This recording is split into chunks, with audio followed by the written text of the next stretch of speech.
के करे चरनिया विचार कहिए मैया के करे चरनिया विचार कहिए मैया हमें तोहर साथ हेबा हमें तोर ससुरवा हमें तोहर साथ हेबा हमें तोर ससुरवा हमारे चरनिया विचारिया रे सदा हमारे चरनिया सरवाला दिया रे स्वर्ग से सुंदर तोर मंदिर है मैया स्वर्ग से सुंदर तोर मंदिर है मैया चाहे के ना भरवा मन माता रे मैया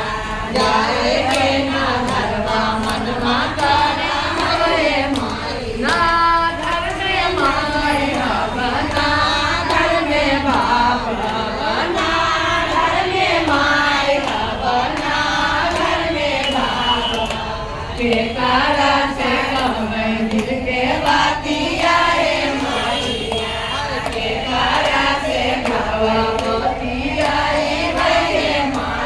हमही तोहर माई बा हमही तोहर बापी बा हमही तोहर माई बा हमही तोहर बापी बा हमारे से कहिया तू के बातिया रे भगवा हमारे से दुआ बतिया रे सेवा का